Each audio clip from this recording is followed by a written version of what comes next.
Palavra da Verdade, com Hernandes Dias Lopes. Abram a sua Bíblia, no livro de Apocalipse, capítulo 1. Apocalipse, capítulo 1.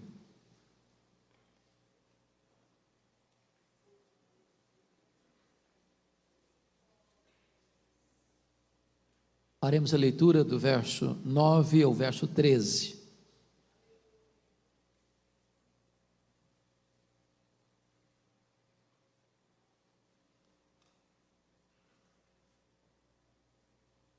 Eu, João, irmão vosso e companheiro na tribulação, no reino e na perseverança, em Jesus achei-me na ilha chamada Patmos por causa da palavra de Deus e do testemunho de Jesus.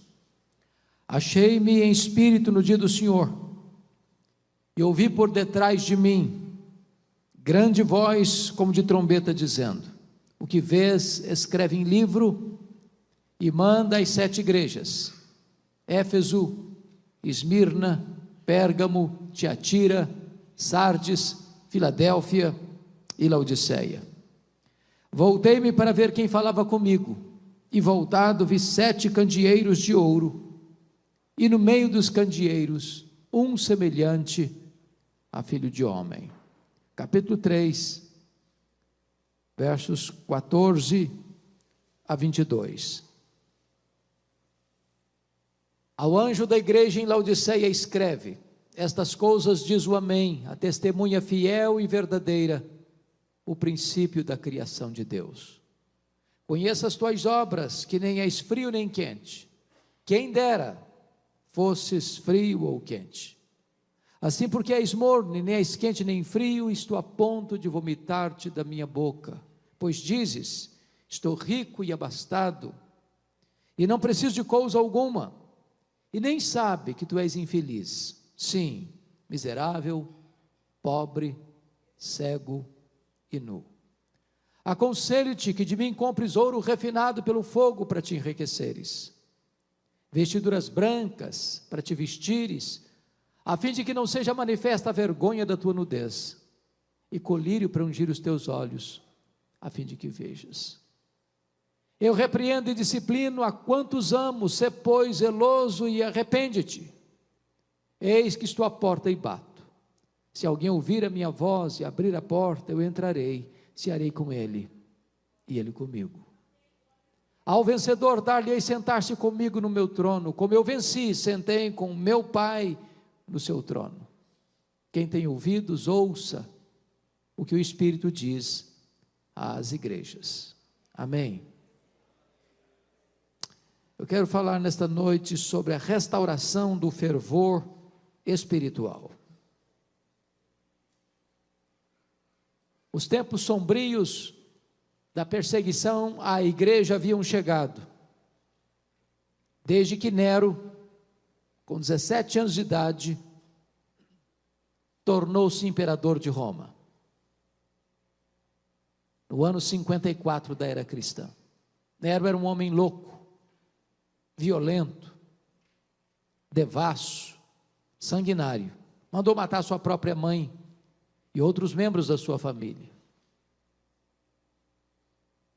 Desde que esse homem tornou-se imperador, é que as nuvens escuras se formavam no horizonte, pré-anunciando a chegada de uma terrível tempestade sobre a igreja.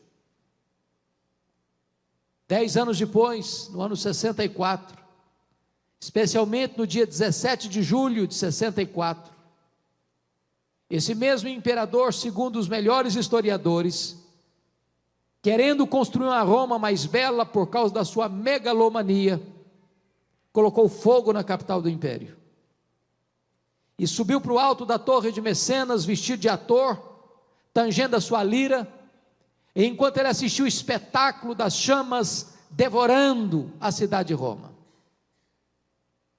Foram 7 noites e 6 dias de incêndio, de 17 de julho a 24 de julho de 64. Quando aquele incêndio acabou, a cidade estava destruída. Dos 14 bairros de Roma, 10 deles tinham sido destruídos. Os 4 bairros restantes, densamente povoados por judeus e cristãos, dá a Nero um álibi para botar a culpa do incêndio de Roma nos crentes, e começa então a brutal e sangrenta perseguição contra a igreja. Dizem os historiadores que naquela época faltou madeira para se fazer cruz, tamanha quantidade de crentes que foram crucificados em Roma. Os crentes eram amarrados em postes, cobertos de piche e incendiados vivos para iluminar as noites de Roma. Um massacre, uma chacina. 2 anos depois, ano 66, explode uma rebelião dos judeus em Israel. Isso porque uma sinagoga judaica havia sido profanada em Cesareia Marítima, e os zelotes, que nunca foram favoráveis ao governo de Roma em Israel, se rebelaram contra Roma. E Roma manda para lá o general Tito para tentar controlar aquela rebelião. 2 anos depois, ano 68, o imperador Nero está numa situação insustentável com o Senado romano, e o Senado depõe o imperador, e ele, desesperado, tira sua própria vida, ele se mata. 2 anos depois, ano 70, a rebelião em Israel está se tornando cada vez mais perigosa, incontrolada, e então o general Tito cerca a cidade de Jerusalém, invade a cidade de Jerusalém, destrói a cidade de Jerusalém, queima o templo da cidade de Jerusalém, e passa o fio da espada milhares de judeus e cristãos, e promove aquilo que nós chamamos de a maior dispersão dos judeus de todos os tempos, desde o ano 70 até 14 de maio de 1948, quando Israel retorna ao seu território. Nesse mesmo ano 70, o imperador Vespasiano inaugura o Coliseu Romano na cidade de Roma, e numa festa de 100 dias de inauguração, mais de 10.000 crentes foram mortos com requinte de crueldade. Os crentes eram enrolados em peles de animais e jogados nas arenas, para os cães morderem, para os touros pisarem, e para os leões esfaimados da Líbia devorarem. Ano 86, assume o governo de Roma Domiciano. E esse imperador é chamado de o segundo Nero, por causa da perversidade com que ataca a igreja. É o primeiro imperador a arrogar para si o título de Senhor e Deus, pois foi este imperador Domiciano que deportou o apóstolo João, então pastor da igreja de Éfeso, na capital da Ásia Menor, para a ilha do Mar Egeu, a ilha de Patmos. E vale destacar que a essas alturas, todos os demais apóstolos do Senhor Jesus já estavam mortos pelo viés do martírio. João era o último representante do grupo apostólico vivo. E certamente, a intenção de Domiciano era calar a voz do último apóstolo do Senhor Jesus. E então ele o isolou, ele o encerrou, ele o prendeu naquela ilha vulcânica. Mas quando todas as portas se fecharam para João na terra, Deus abriu-lhe uma porta no céu e disse: sobe para aqui, e eu te mostrarei não as coisas que talvez aconteçam, não as coisas que podem acontecer, eu te mostrarei as coisas que devem acontecer. Na verdade, nos tempos mais sombrios da história, ou nos tempos mais amargos da igreja, Deus continua no trono, e Ele continua governando os destinos do seu povo. Aquele era um dia de domingo, era o dia do Senhor. Quando João, diz a Bíblia, escuta uma voz atrás dele, como voz de trombeta, dizendo: que vês, escreve em livro e manda às 7 igrejas: Éfeso, Esmirna, Pérgamo, Tiatira, Sardes, Filadélfia e Laodiceia. E quando João se volta para ver quem falava com ele, ele não vê quem falava com ele, ele vê 7 candeeiros de ouro, ele vê as 7 igrejas, e no meio das igrejas, um semelhante a filho de homem. Na verdade, o mundo só pode ver Jesus na igreja e através da igreja.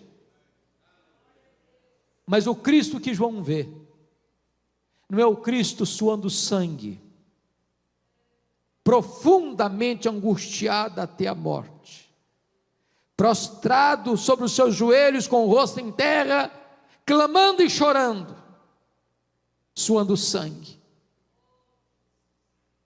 O Cristo que João vê não é o Cristo angustiado do Getsêmani. O Cristo que João vê não é o Cristo esbordoado e cuspido do sinédrio judaico. O Cristo que João vê não é o Cristo espancado e humilhado e ultrajado do pretório romano. O Cristo que João vê não é o Cristo que caminha exangue debaixo de um lenho pesado, sob os apupos e vaias de uma multidão ensandecida de sangue sedento. O Cristo que João vê não é o Cristo pregado numa cruz, no tosco monte do Calvário, lá suspenso entre a terra e os céus.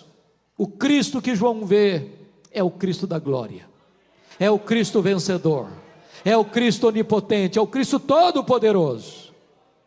Seu cabelo não está mais encebado de sangue e poeira, mas o seu cabelo é branco como a alva neve, como a alva lã. Seus olhos não estão mais empapuçados de sangue, mas os seus olhos são como a chama de fogo. A sua voz não está mais embargada pela sede, é como voz de muitas águas. Os seus pés não estão mais presos ao lenho, mas são como bronze polido. As suas mãos não estão mais esmagadas, mas sustentam a igreja. O seu rosto não está mais desfigurado, mas brilha como o sol no seu fulgor. Quando João vê o Cristo da glória, ele cai como morto aos seus pés. E o Cristo da glória põe a mão direita sobre ele e diz: não temas, João, eu sou o primeiro e o último. Eis que eu estive morto, mas estou vivo pelos séculos dos séculos, e tenho as chaves da morte e do inferno. O Cristo que nós adoramos nesta noite, não é o Cristo que esteve vivo e está morto, mas é o Cristo que esteve morto e está vivo pelos séculos dos séculos. Ele ressuscitou, Ele está vivo, Ele está à destra do Pai, Ele intercede por nós, e Ele há de voltar com grande glória e poder para buscar a sua igreja. O verso 13 nos informa que João o vê no meio da igreja, no meio das igrejas.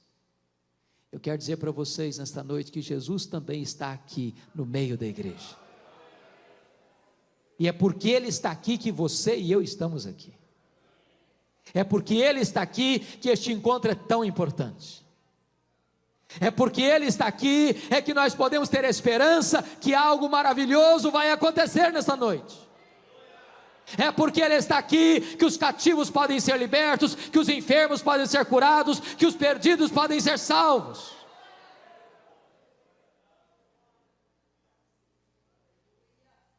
Mas no capítulo 2, verso 1,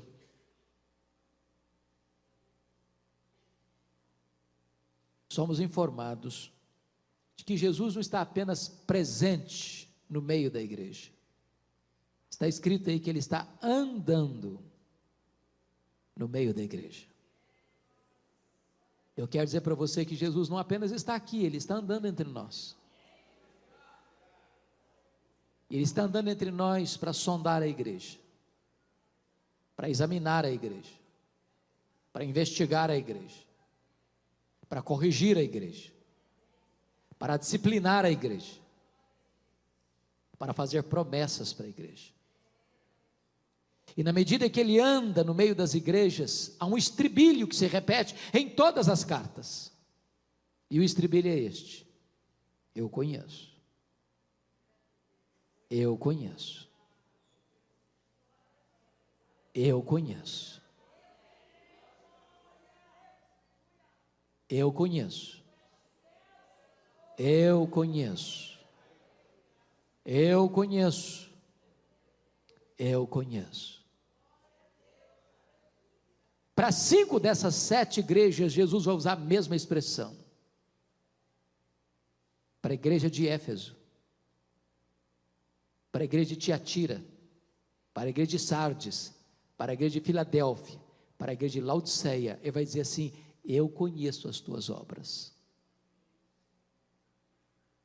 Aquilo que o seu marido não sabe, Jesus sabe. Aquilo que a sua mulher não sabe, Jesus sabe. Aquilo que seus pais não sabem, Jesus sabe.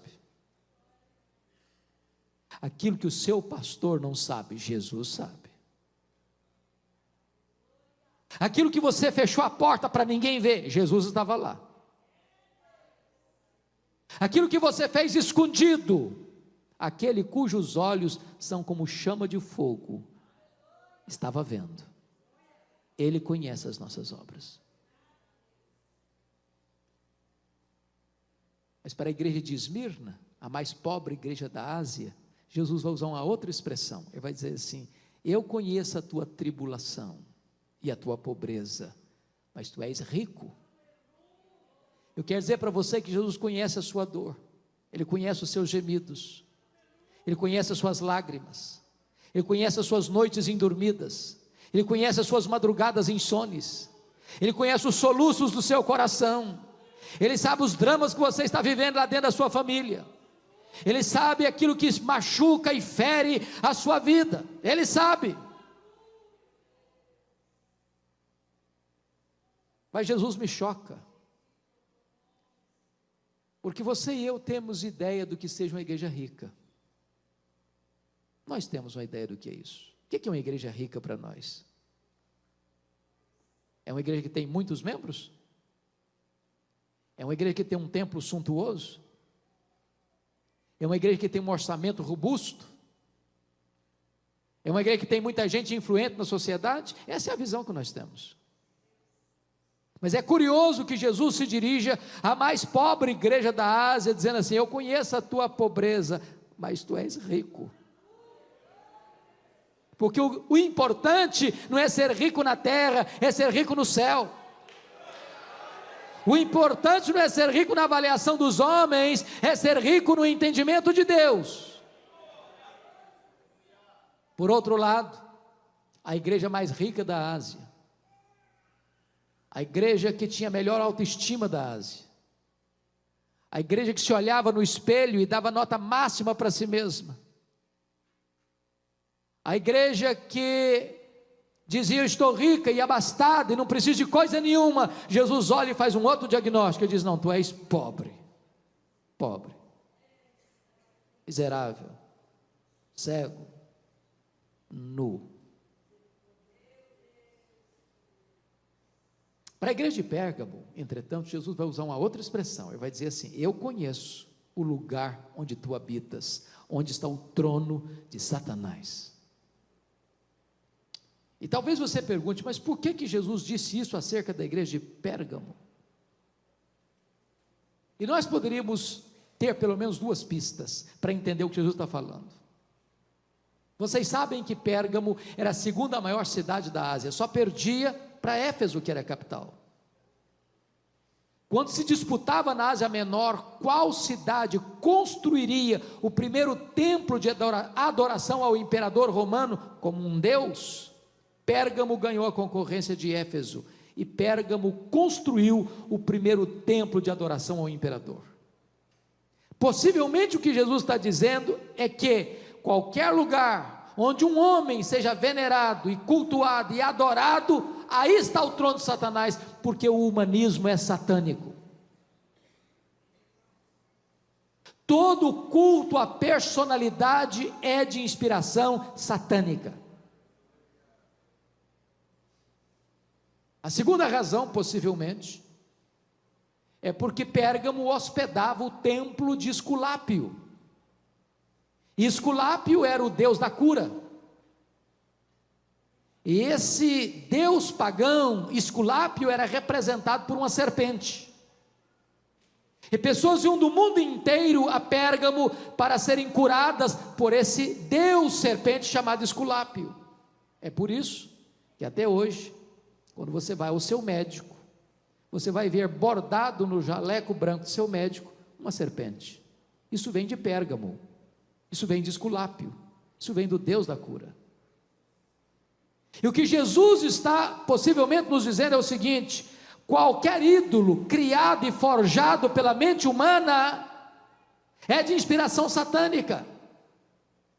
Porque o ídolo de si mesmo é nada, ele é pedra, ele é gesso, ele é barro, ele é ouro, ele é prata. Ele não tem vida em si mesmo, mas o que está por trás do ídolo são os demônios. Mas o que é curioso é que onde Satanás tem um trono, ali Jesus estabelece uma igreja para servir o Rei da Glória. Jesus está andando no meio das igrejas, e Ele está aqui hoje, Ele está também nos sondando, e na medida que Ele vai andando no meio das igrejas, Ele faz elogios a algumas igrejas, faz censuras a outras. Para duas igrejas, na verdade, só tem elogios, nenhuma censura. Para quais igrejas? Para Esmirna, a mais pobre, e para Filadélfia, a mais fraca. Jesus disse para Esmirna: tu és pobre, mas aqui em cima tu és rica. Para Filadélfia, Jesus quis dizer: eu conheço as tuas obras, tu tens pouca força, mas eu coloquei diante de ti uma porta aberta, e a porta que eu abro ninguém fecha, e a porta que eu fecho ninguém abre. Mas para 4 igrejas, Jesus Cristo vai fazer elogios e fazer censuras. Jesus elogia, por exemplo, a igreja de Éfeso, pela sua integridade doutrinária. Aquela igreja não suportava os falsos apóstolos, que se diziam apóstolos, mas não eram, que se auto-intitulavam apóstolos, mas nunca foram constituídos apóstolos pelo Senhor Jesus, que queriam tomar de assalto como lobos vorazes as ovelhas de Cristo, e aquela igreja resistiu aos falsos mestres, aquela igreja não abriu as portas da igreja para as falsas doutrinas, e Jesus elogia a igreja por isso. E Jesus elogia mais a igreja dizendo o seguinte: eu tenho uma coisa ainda a teu favor, é que tu odeias as obras dos nicolaítas, as quais eu também odeio. Os nicolaítas eram aqueles que induziam o povo à imoralidade, à prostituição. O que Jesus está querendo nos ensinar com isso? Nenhuma igreja pode agradar ao Senhor Jesus se essa igreja não zela pela sã doutrina, pela fidelidade à palavra de Deus. Nós não temos autoridade para mudar a mensagem, para agradar as pessoas. O papel da igreja não é ser popular, a missão da igreja, o compromisso da igreja é ser fiel. Nós não podemos pregar o que o povo quer ouvir, nós precisamos pregar o que as pessoas precisam ouvir. Nós não pregamos para arrancar aplausos, nós pregamos para levar as pessoas ao arrependimento. Porém, Jesus Cristo diz assim: eu tenho uma coisa contra ti, é que tu abandonaste o teu primeiro amor. E eu acho interessante, irmãos, e perigoso isso, porque às vezes até na defesa da sã doutrina, nós podemos perder a piedade, o fervor espiritual. De repente mantemos a ortodoxia, a fidelidade doutrinária intacta, mas perdemos o entusiasmo, perdemos o fervor, perdemos o fogo do Espírito Santo de Deus. E eu quero lhes dizer que a ortodoxia, a sã doutrina é boa, é necessária, é inegociável, mas não basta. É preciso ter luz na cabeça, mas ter fogo no coração. Nós não podemos separar o que Deus uniu: teologia e vida, doutrina e ética, ortodoxia e piedade, credo e conduta. Agora preste bem atenção, que Jesus vai se dirigir à igreja de Tiatira e vai elogiar aquela igreja. Tiatira é exatamente o oposto de Éfeso, porque Jesus elogia a igreja de Tiatira, porque agora quando escreve, ela tem mais fé, mais obras e mais amor do que lá no passado. Mas Jesus diz assim: eu tenho uma coisa contra ti, é que tu toleras esta falsa profetisa Jezabel, que induz o meu povo à prostituição. Agora notem isso, Éfeso tinha doutrina, mas não tinha amor. Tiatira tinha amor, mas não tinha doutrina. E se uma igreja sem doutrina, com doutrina, mas sem amor, não agrada a Jesus, uma igreja com amor, mas sem doutrina, também não agrada a Jesus. Nós poderíamos ser a igreja mais acolhedora da cidade, nós poderíamos ser a igreja com maior entusiasmo de comunhão na cidade, mas se nos falta a verdade, então não podemos agradar a Jesus. Jesus se dirige à igreja de Pérgamo e elogia aquela igreja, porque tem gente tão fiel na igreja de Pérgamo a ponto de morrer pela sua fé. Está escrito aí que o líder da igreja, Antipas, foi martirizado entre eles. E diz os historiadores que ele morreu carbonizado dentro de um boi de bronze. Mas nessa mesma igreja, onde tem gente fiel a ponto de morrer pela sua fé, tem gente também flertando com o pecado, tem gente também flertando com o mundo, tem gente seguindo as doutrinas de Balaão. Aquelas pessoas, quem era Balaão? O profeta que vendeu a sua consciência por dinheiro, o profeta que induziu o povo ao pecado por causa do lucro. Numa mesma congregação, tem gente andando com Deus e tem gente andando no pecado. Pelas minhas andanças pelo Brasil, é muito comum eu escutar a seguinte pergunta: pastor, qual a avaliação que o senhor faz da igreja evangélica brasileira? Às vezes a pergunta é mais direcionada: qual é a avaliação que o senhor faz da denominação que o senhor pertence? Às vezes a pergunta é mais específica: qual é a avaliação que o senhor faz da congregação que o senhor é pastor? E a minha resposta é a mesma sempre. Eu respondo assim: vai muito bem, vai mais ou menos, vai muito mal. Sabe por que eu respondo assim? Porque numa mesma igreja tem gente cheia do Espírito Santo, tem gente capengando na fé, e tem gente vivendo em pecado, e não vai parar, até que seja flagrado, porque já perdeu o temor de Deus, numa mesma congregação, escutando o mesmo pastor, cantando os mesmos hinos, fazendo parte do mesmo coral, frequentando as mesmas reuniões, participando da mesma ceia do Senhor.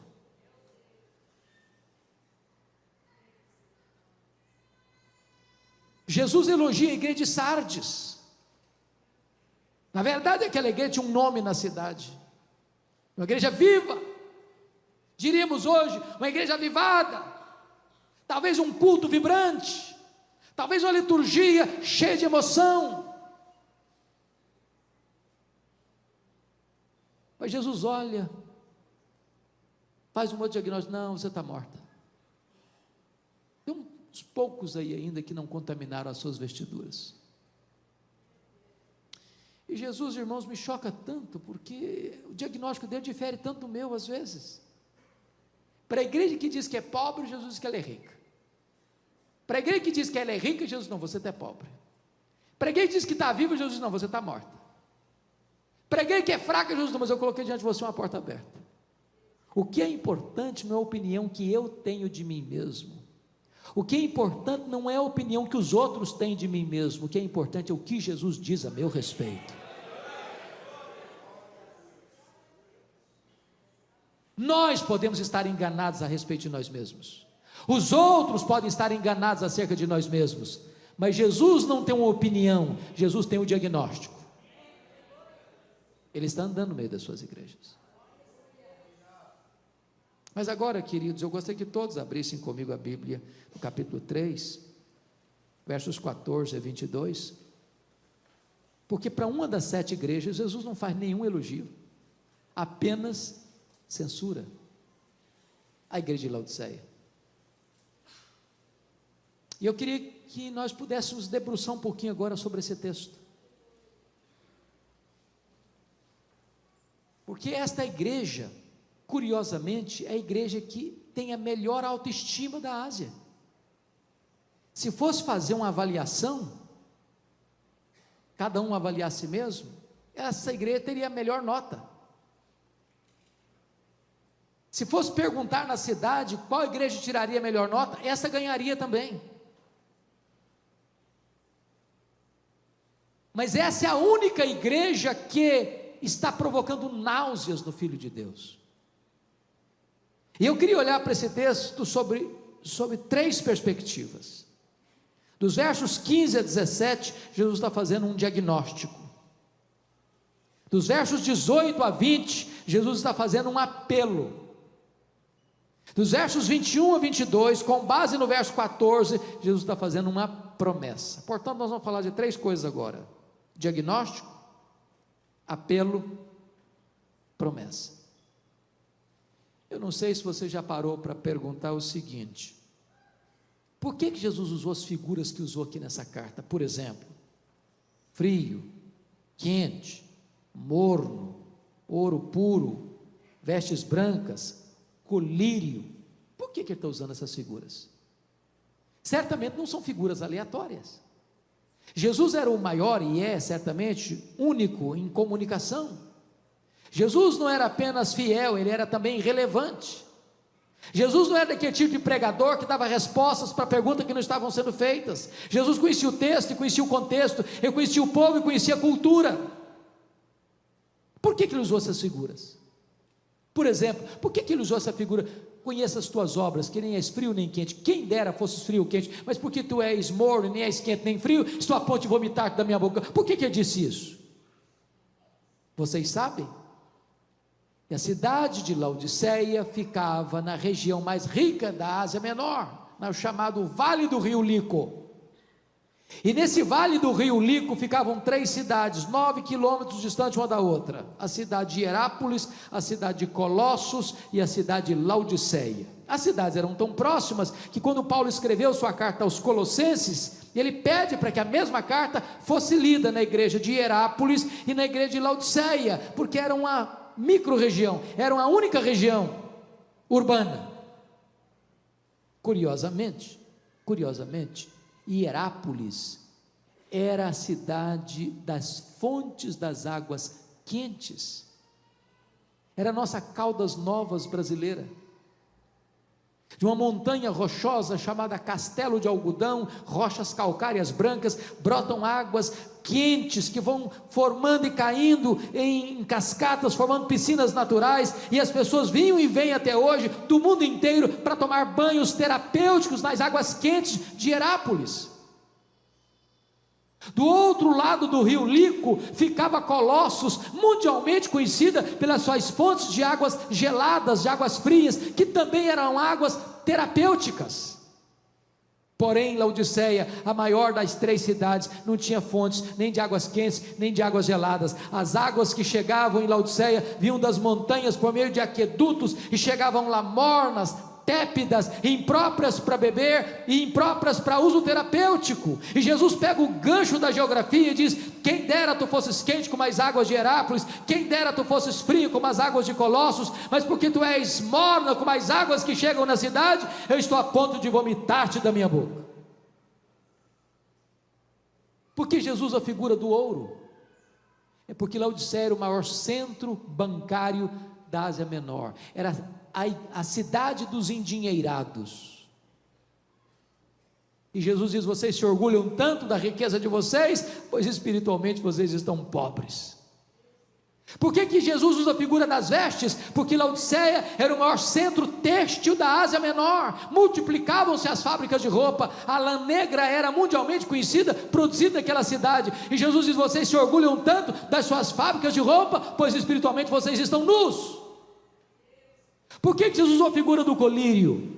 Porque Laodiceia era o maior centro oftalmológico da Ásia Menor, multiplicavam-se as clínicas de tratamento de doenças dos olhos, o pó frígio era um remédio quase milagroso na época, e Jesus diz assim: vocês se orgulham das suas clínicas oftalmológicas, pois espiritualmente vocês estão cegos. O que Jesus está fazendo? Um diagnóstico.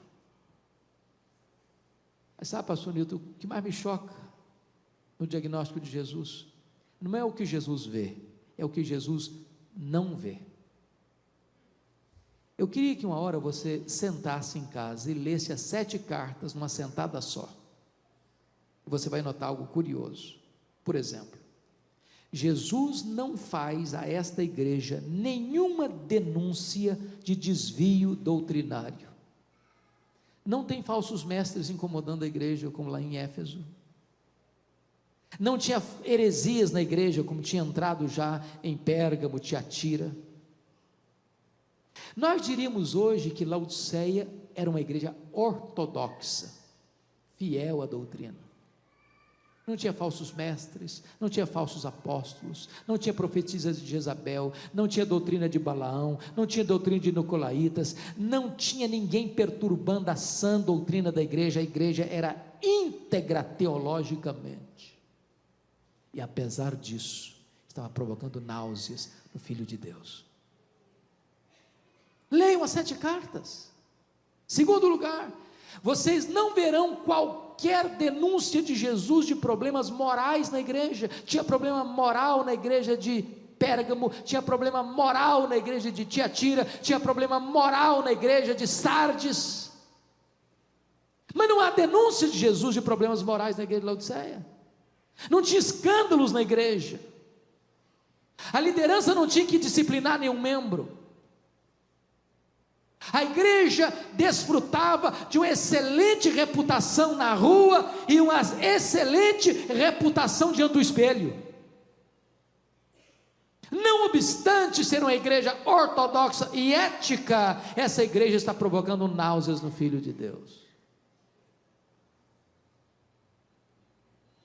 Terceiro lugar, leia as cartas, e você não verá nenhuma denúncia de Jesus, ou nem observação de Jesus acerca de pobreza material. Como tinha pobreza material em Esmirna, como tinha pobreza material em Filadélfia. A igreja de Laodiceia é próspera, a igreja é rica. Os teólogos da prosperidade não fariam sucesso nenhum lá, porque não tinha, todo mundo já era rico.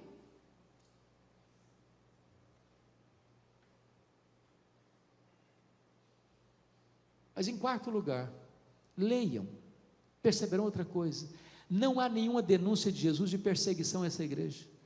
Havia perseguição religiosa em Éfeso, havia perseguição política em Pérgamo. Essa igreja está em paz. Ela é ortodoxa, ela é ética, ela é próspera, ela está em paz. Ela está bem com ela mesma, ela está apaixonada por ela mesma. Ela é uma igreja narcisista, ela se olha no espelho e diz: nós estamos muito bem na fita, nós estamos muito bem, nós estamos contentes conosco mesmo, nós estamos maravilhosamente bem. E nem sabia, estava provocando náuseas no Filho de Deus. Irmão, se você e eu morássemos lá nessa época, possivelmente nós gostaríamos de ser membro desta igreja. E com isso eu não estou lhe dizendo que a ortodoxia não tem valor, e com isso eu não estou lhe dizendo que ser ético não tem valor, com isso eu não estou lhe dizendo que ser próspero não tem valor, e com isso eu não estou lhe dizendo que ter paz não tem valor. A ortodoxia é boa, a ética é necessária, a prosperidade é uma bênção, e viver em paz é um privilégio, mas só isso não basta. A grande pergunta é: então o que é que Jesus viu nessa igreja que tanto o fez sofrer? Uma única coisa: falta de fervor espiritual. Só isso. Não foi heresia, não foi escândalo, não foi pobreza, não foi perseguição. Só uma coisa: falta fervor. E eu temo, irmãos, caminhando pelo Brasil afora, que este é o nosso problema. Graças a Deus nós somos uma igreja fiel à palavra, graças a Deus nós somos uma igreja séria, graças a Deus nós somos uma igreja próspera, graças a Deus nós vivemos em paz. Mas, irmãos, está faltando fervor, falta brilho nos olhos, falta entusiasmo, falta choro pelo pecado, falta quebrantamento, falta arrependimento genuíno, falta plenitude do Espírito Santo, falta oração, falta jejum, falta poder, falta avivamento genuíno.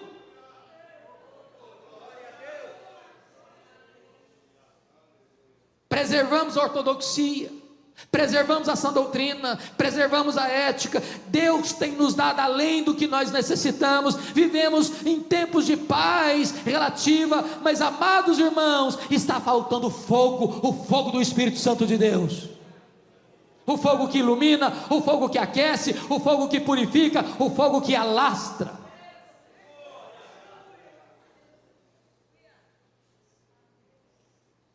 Eu temo, irmãos, eu temo que a igreja evangélica brasileira, em todos os setores denominacionais, estão fazendo uma marcha resoluta e célere e rápida rumo ao secularismo.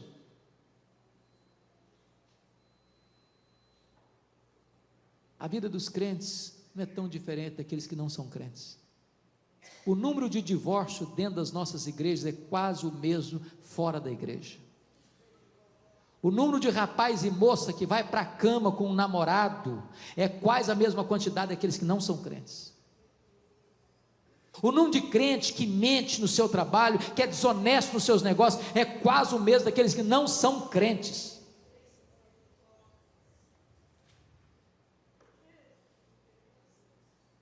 No domingo estamos na igreja, de segunda a sábado, o povo vive como se Deus não existisse.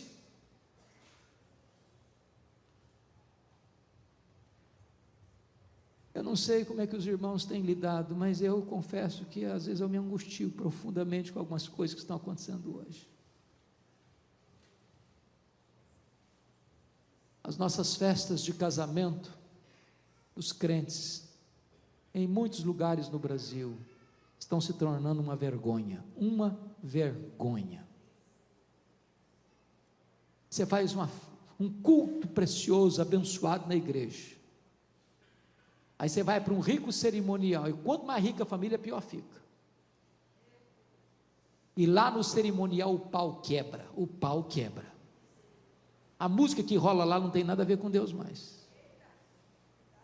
Há famílias onde serve todo tipo de bebida alcoólica, e as luzes se acendem, o povo de Deus cai na pista de dança, e voltam para casa trocando as pernas, bêbados. Eu não estou falando de gente incrédula, estou falando de gente crente, falando de liderança espiritual. Olha para lento retrovisor e veja onde foram parar as igrejas que entraram nesse caminho. Eu conheço liderança de pastores e presbíteros que tem a confraria do uísque e do charuto. Eu conheço lugares onde a juventude sai de uma reunião de estudo da Bíblia e vai para a balada, para a boate. Eu conheço presbíteros que acabam de fazer um discipulado e chamam o seu discipulando para tomar um copo de uísque com ele.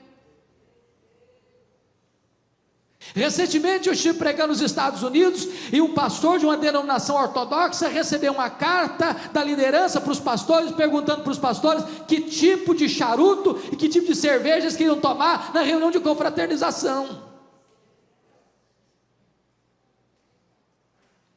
Meus amados irmãos, está faltando fervor espiritual, está faltando fervor. Está faltando busca, está faltando sede de Deus, está faltando expectativa de uma poderosa visitação de Deus no meio do seu povo. Está faltando a igreja voltar aos primórdios, aos pais que nos antecederam, quando eles amavam a Deus de todo o seu coração, com toda a sua força e com toda a sua alma. Há poucos dias eu estava dando carona a um pastor, e esse pastor chorando comigo disse: pastor Hernandes, a minha denominação não batizou um crente por igreja por ano, em média. Por outro lado, você vê templos lotados, mas não tem evangelho, não tem a mensagem da cruz, não tem a mensagem da graça, não se prega mais sobre pecado, não se prega mais sobre arrependimento, não se prega mais sobre novo nascimento, não se prega mais sobre a segunda vinda de Cristo, porque as pessoas querem o império, é aqui na terra mesmo. Nós precisamos de avivamento, queridos.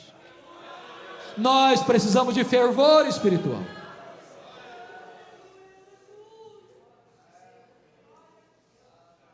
Depois que Jesus Cristo faz o diagnóstico, nos versos 18 a 20, ele vai fazer um apelo.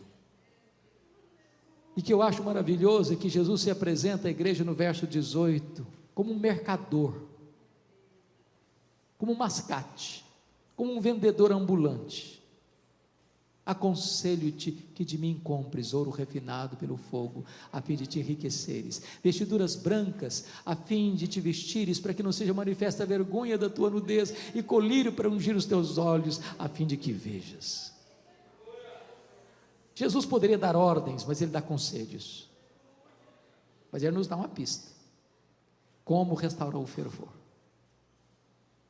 Porque você e eu conhecemos pessoas e igrejas que na busca do fervor se perderam, pelos atalhos das doutrinas falsas, dos experiencialismos perigosos, e Jesus está nos dando a dica que aconselho-te que tu compres de mim, que tu compres de mim, que tu compres de mim. O único que pode restaurar o fervor no coração da igreja é o Senhor Jesus. Nós não temos que correr atrás da última novidade do mercado da fé, nós temos que nos voltar para Jesus. É Ele quem aquece o nosso coração, é Ele quem inflama a nossa alma. É quando nós o enxergamos na beleza da sua glória, é que o nosso coração derrete. Quando aqueles dois caminhantes de Emaús tiveram seus olhos abertos para contemplar o Cristo da glória, diz a Bíblia que os olhos se abriram e o coração aqueceu, e quando os olhos se abrem, o coração aquece, os pés se apressam, e quando os olhos se abrem, o coração aquece, os pés se apressam, a boca se abre para proclamar Jesus Cristo como ressurreto dentre os mortos. Quando chega no verso 19, Jesus Cristo tem uma afirmação a fazer e uma ordem a dar.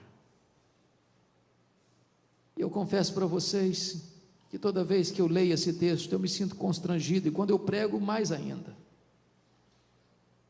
Porque Jesus está pegando muito pesado com essa igreja. Jesus pega muito pesado com você e comigo nessa noite. E sabe por que Jesus pega pesado com a gente? É porque está dizendo o seguinte: olha, eu não desisto de vocês, eu não abro mão da vida de vocês, é porque eu amo vocês. Eu não fui para a cruz, eu não morri, eu não ressuscitei para gerar um crente apático, insosso, morno. Não é o projeto que eu tenho para a sua vida, você ser um crente apático. Deus quer reavivar o seu coração, Ele quer inflamar a sua alma. Por isso Ele diz o seguinte: eu repreendo e disciplino a quantos amo, sê pois zeloso e arrepende-te.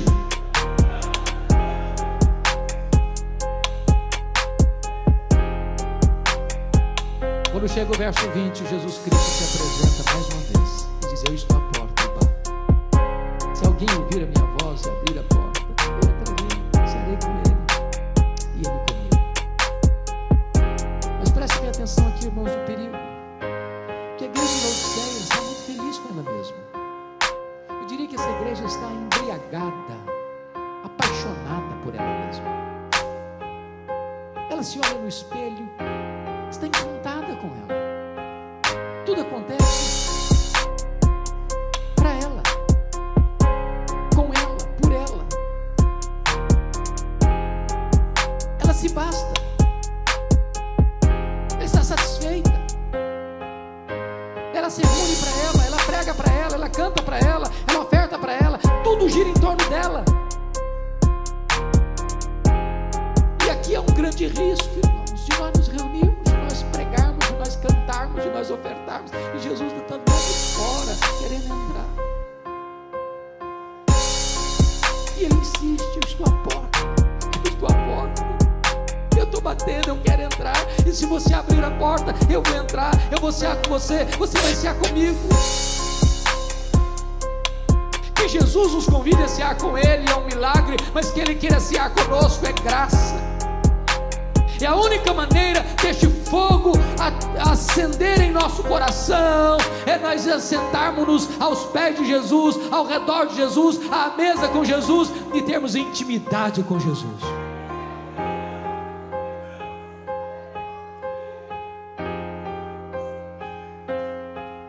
Depois que Jesus Cristo faz esse apelo, Agora ele vai fazer uma promessa. E no verso 14 ele diz por que ele tem competência para fazer promessa. Estas coisas diz o Amém. Não tendo ninguém maior do que ele para fazer juramento, ele é o próprio juramento. Ele é o Amém. Entre ele e a sua palavra não tem nenhuma cunha. Ele é a própria palavra. Ele é o Amém. Ele é a testemunha fiel e verdadeira, porque o que ele fala, ele cumpre. O que ele faz, ninguém pode impedi-lo de fazer. E ele é o princípio da criação de Deus, porque ele é o agente da criação de Deus. E se ele trouxe à existência o que não existia, então ele é poderoso para restaurar o fervor no nosso coração.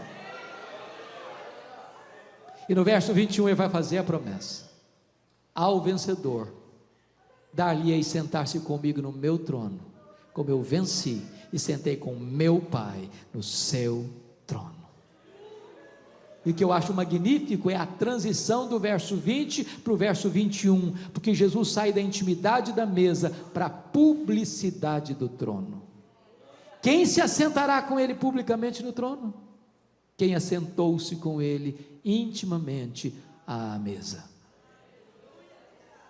Por isso ele termina dizendo assim: quem tem ouvidos, ouça o que o Espírito diz às igrejas.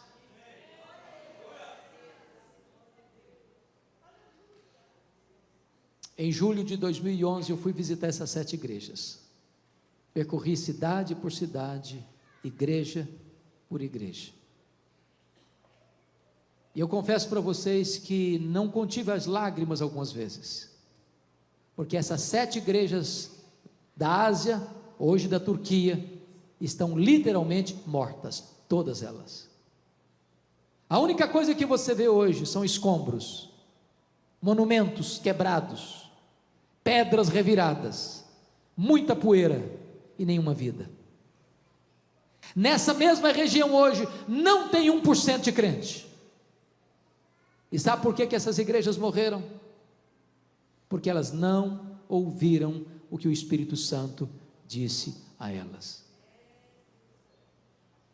Olha para a Europa hoje, o velho continente, o berço do protestantismo, onde aconteceu a reforma do século XVI, onde aconteceu o movimento dos puritanos, onde aconteceu o movimento pietista, onde aconteceu o movimento dos morávios, onde aconteceram as missões modernas, onde aconteceram os grandes avivamentos. A Europa hoje é um continente pós-cristão.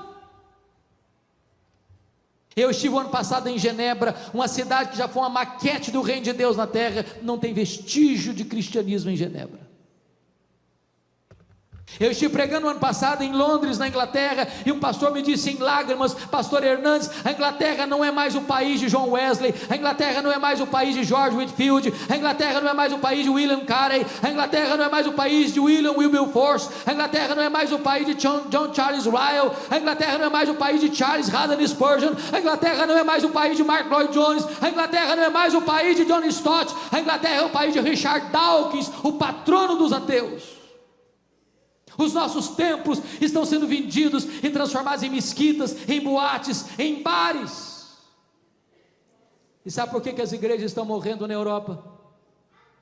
Porque elas não estão ouvindo o que o Espírito Santo diz a elas. Olha para a América do Norte, onde você vê as chamadas dead churches, igrejas mortas, templos enormes, mas vazios. Denominações e denominações perdendo milhares de membros todos os anos, todos os anos, todos os anos. Onde os seminários que outrora formaram pensadores, teólogos, missionários, pastores para o mundo, hoje produzem incredulidade e ceticismo, porque foram tomados de assalto pelos liberais.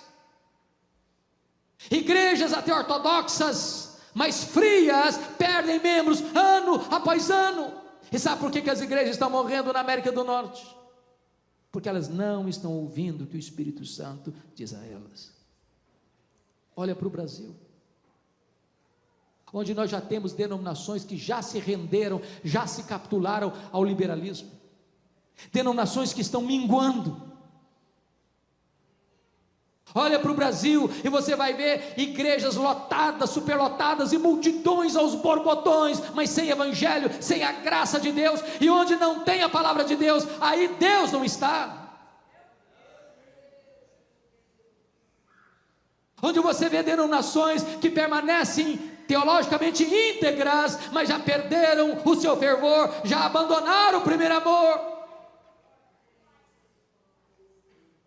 Irmãos amados, a cada 3 gerações, uma igreja corre o risco de entrar num processo de apostasia. Aquela geração que nasceu no Egito morreu no deserto. A geração que nasceu no deserto entrou na terra prometida. A 3ª geração não conhecia Deus mais. Talvez os nossos avós foram mais crentes que os nossos pais. Talvez os nossos pais são ou foram mais crentes do que nós. Talvez nós seremos mais crentes que os nossos filhos. Se Deus não tiver misericórdia, os nossos netos poderão herdar uma igreja apática e apóstata. Nós estamos numa corrida de bastão. Se nós fracassarmos em entregarmos este evangelho genuíno e puro à próxima geração, nós poderemos enfrentar uma terrível apostasia, como a Europa está enfrentando, como a América do Norte está enfrentando. O tempo é delicado, irmãos, e o nosso clamor e o grito da nossa alma é que Deus restaure o fervor no nosso coração, para que os nossos filhos, os nossos netos sejam mais crentes do que nós, sejam cheios do Espírito Santo e possam herdar uma igreja viva e possam levar este evangelho da graça aos confins da terra, para a glória do nome de Cristo Jesus. Se isso aflige o seu coração, se você anseia por um reavivamento espiritual, eu quero orar com você nessa noite. Se você tiver a liberdade de vir aqui à frente, eu convido você a vir, para nós orarmos juntos.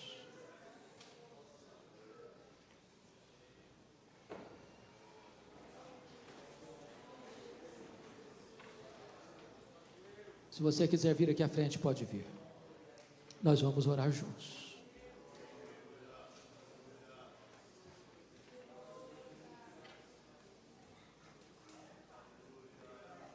Bendito é o teu nome, Senhor. Bendito é o teu nome. Deus está neste lugar. Jesus está andando entre nós. E nesta noite Ele pode aquecer o nosso coração. Nesta noite Ele pode restaurar nossa sorte. Um tempo novo da parte de Deus pode surgir. Irmãos queridos, o fogo tem uma tendência de apagar. Se não tiver combustível, ele apaga.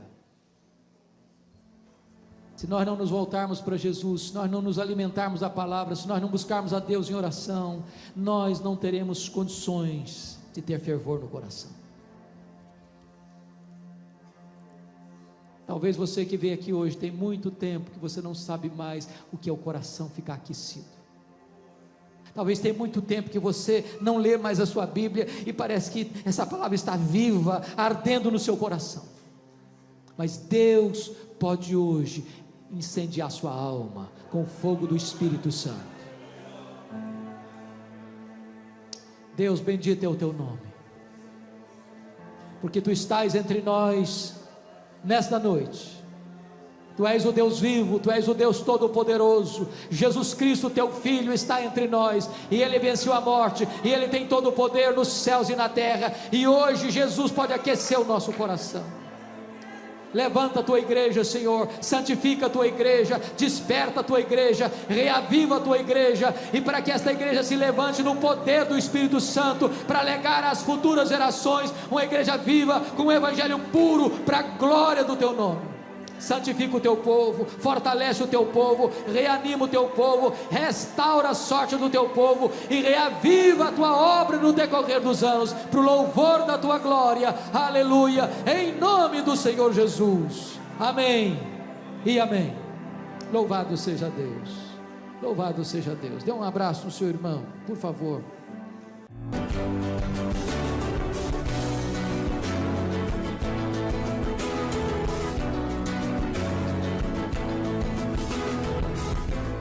Palavra da Verdade, com Hernandes Dias Lopes.